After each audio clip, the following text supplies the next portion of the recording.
Quel que soit le contexte, l'arrivée d'une nouvelle Mercedes classe E constitue un événement car ce modèle possède une histoire vieille de plus de 60 ans. En effet, la 170V, l'ancêtre de la classe E, est apparue en 1947 et au fil des ans, le modèle s'est imposé comme la berline haut de gamme la plus vendue au monde avec plus de 10 millions d'exemplaires écoulés. C'est donc elle qui donne la tendance. Cette nouvelle génération poursuit son inlassable quête de sécurité et de confort, tout en cherchant désormais à progresser en termes de sobriété et d'émissions polluantes.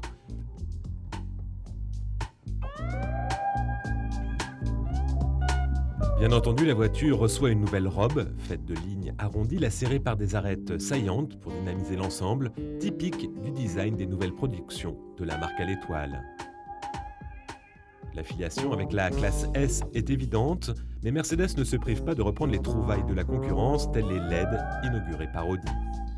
L'évolution la plus marquante concerne la face avant avec de doubles optiques désormais rectangulaires, une calandre plus verticale, mais rassurez-vous, l'étoile sur le capot fait toujours partie de la panoplie. On reviendra sur les nombreuses aides à la conduite, telles que l'avertisseur d'angle mort intégré au rétroviseur, un système jusque-là réservé à la S. L'arrière est également inédit, les feux plus larges, mais les changements sont moins spectaculaires qu'à l'avant, il se dégage même une impression de déjà-vu sous cet angle. Au volant de la nouvelle classe E, on n'est pas seul maître à bord, c'est pour la bonne cause puisqu'il s'agit de sécurité. En plus des aides connues, le millésime 2009 détecte la somnolence, les phares réagissent pour ne pas éblouir les autres usagers et activent d'eux-mêmes le passage en feu de route lorsque la chaussée est dégagée.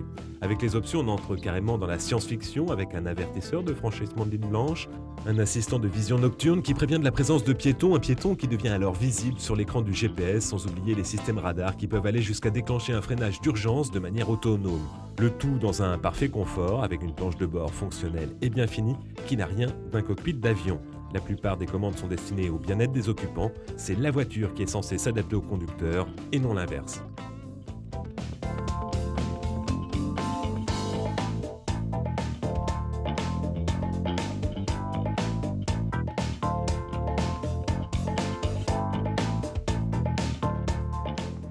En attendant la sortie de la version AMG, la 500e est le fleuron de la gamme.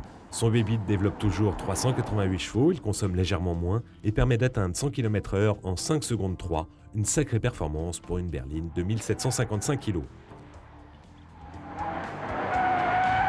Mais il ne faudrait cependant pas prendre cette familiale pour une berline délurée. La tenue de route, la puissance et le freinage tolèrent les écarts de conduite, mais pas l'électronique qui reprend rapidement la main. Les changements de rapport n'interviennent pas toujours au moment opportun et l'ESP ne se déconnecte jamais totalement.